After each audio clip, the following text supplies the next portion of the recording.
Bonjour tout le monde, encore un petit tour de magie. Et cette fois, on va faire comme d'habitude avec un jeu de cartes normal, mélangé, comme vous pouvez voir. Et ce que je vais faire un petit tas, comme ça. Et je vais te demander d'en prendre quelques-unes et les mettre dans ta poche. Vas-y, juste quelques-unes, voilà, parfait. Ensuite, voilà, mets-les dans ta poche. Ensuite, prends une carte au hasard ici. Regarde-la bien, souviens-toi bien. Mets-la ici. Puis je la cache comme ça. Voilà. Maintenant, elle est bien cachée dedans. Et maintenant, ce qu'on va faire, c'est une horloge. Tout le monde connaît le principe d'une horloge. On a les chiffres autour comme ça. 12, là on met le 6, etc. Voilà. Donc, le 12 est là. 1, 2, 3, 4, 5, 6, etc. jusqu'à 11, et puis 12 encore. Alors, pour trouver ta carte, je pense qu'elle est là-dedans quelque part, mais où?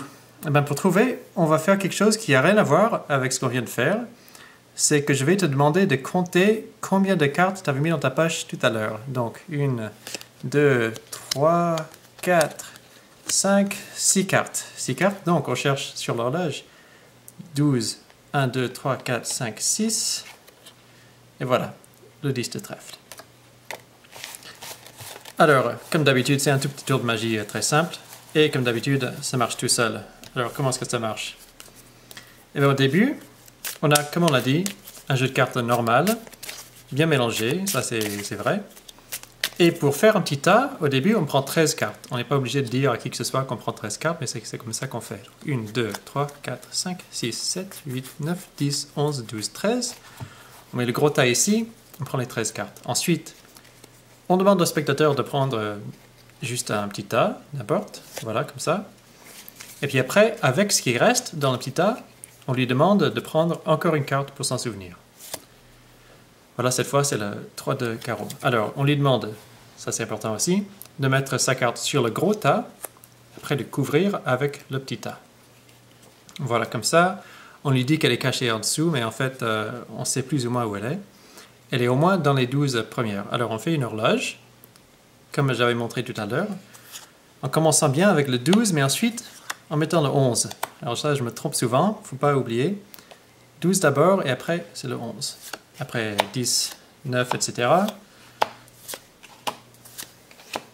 Après, ça marche tout seul. Si on a bien fait comme ça marche tout seul.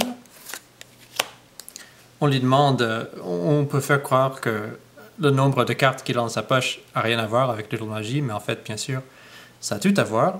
On lui demande combien de cartes étaient dans sa poche. Là, cette fois, il y en a 5. Et donc, on cherche 12, 1, 2, 3, 4, 5. Et voilà, le 3 de carreau. Voilà, c'est encore un petit tour de magie mathématique qui marche tout seul. Si ça vous intéresse, vous pouvez essayer de trouver comment ça marche mathématiquement, mais c'est pas la peine si vous voulez juste faire un petit tour de magie très simple. Voilà, merci.